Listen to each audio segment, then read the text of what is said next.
یہ صدائے حریت جموں کشمیر ہے۔ کشمیر اپڈیٹ کے ساتھ ابن سلام۔ کل جماعتی حریت کانفرنس نے حریت رہنماؤں، کارکنوں اور نوجوانوں کی بڑے پیمانے پر گرفتاریوں کی سخت مذمت کرتے ہوئے اسے مودی سرکار کی طرف سے سیاسی شکست کا کھلا اظہار قرار دیا۔ بھارتی قابضین نے مقبوضہ علاقے کے طول و عرض میں گزشتہ کئی روز سے چھاپوں، تلاشیوں اور پکڑ دھکڑ کا وسیع سلسلہ شروع کر رکھا ہے اور صرف گزشتہ شام سے ہی سری نگر اور دیگر علاقوں میں حریت کانفرنس کے working vice chairman Ghulam Ahmad گلزار، جنرل سیکریٹری مولوی بشیر احمد عرفانی، حریت رہنما Abdul Rashid loan, Jammu Kashmir liberation front کے رہنما محمد یاسین بٹ، جماعت اسلامی کے رہنما فاروق احمد، انسانی حقوق کے کارکن محمد احسن اونتو اور کئی نوجوانوں کو گرفتار کر لیا۔ حریت ترجمان نے اپنے ایک بیان میں کہا ہے کہ کشمیری عوام کے خلاف یہ پرانے اور آزمودہ ہتھ کنڈے ہیں اور مودی سرکار کی یہ اہم خانہ سوچ ہے کہ ان سے وہ کشمیری عوام اور ان کی حقیقی حریت پسند قیادت کے جذب و عزم کو شکست دینے میں کامیاب ہوگی۔ انہوں نے کہا ہے کہ دھونس و دباؤ، ظلم و تشدد، چھاپوں، محاصروں، توڑ پھوڑ اور گرفتاریوں سے بھارت کو آج تک کچھ حاصل ہوا اور نہ آئندہ ہوگا۔ دریاسنا سری نگر اور دیگر علاقوں میں ایک بار پھر پوسٹر چسپاں کیے گئے ہیں جن میں کشمیریوں سے متحد ہونے اور بھارتی قبضے کے خلاف جاری جدوجہد آزادی کے ساتھ کھڑے رہنے کی اپیل کی گئی ہے۔ جموں کشمیر پیپلز لیگ کی طرف سے چسپاں کیے گئے ان پوسٹروں میں لوگوں پر زور دیا گیا ہے کہ وہ بھارت سے آزادی کے لیے اپنے عزم کو مضبوط کریں اور بھارت کی کشمیر دشمن پالیسیوں کے خلاف اپنی آواز بلند کرتے رہیں۔ ادھر بانڈی پورہ میں مختلف میڈیا ایسوسی ایشن سے وابستہ صحافیوں نے صحافتی برادری کے ساتھ قابض حکام کے بہیمانہ سلوک کے خلاف احتجاجی دھرنا دیا۔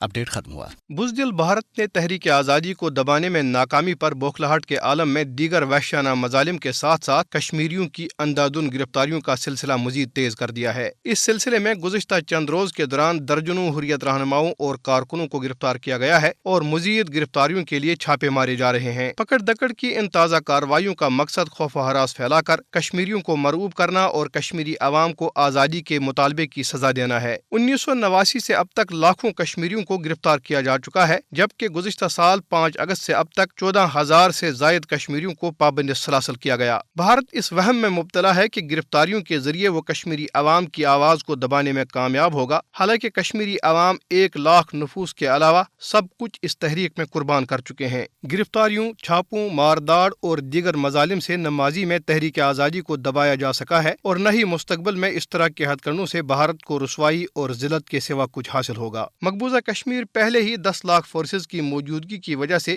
دنیا کا ایک وسیع و عریض جیل بنا دیا گیا ہے اور اب اس جیل کے اندر بھی ہزاروں تعذیب خانے قائم ہیں، لیکن کشمیری عوام نہ پہلے خوف زدہ تھے اور نہ اب ہوں گے۔ حریت قائدین نے بھی گرفتاریوں کے اس تازہ چکر پر رد عمل ظاہر کرتے ہوئے واضح کیا ہے کہ یہ پرانے اور آزمودہ ہتھ کنڈے ہیں اور مودی کی یہ احمقانہ سوچ ہے کہ وہ اس طرح کے اونچے ہتھ کنڈوں سے کشمیری عوام اور اس کی حقیقی قیادت کے جذبہ آزادی کو شکست دینے میں کامیاب ہوگا۔ ساتھ ہی یہ اقوام عالم کی بھی ذمہ داری ہے کہ وہ مقبوضہ کشمیر میں بڑھتی ہوئی بھارت کی ریاستی دہشت گردی کو رکوانے کے لیے آگے آئے۔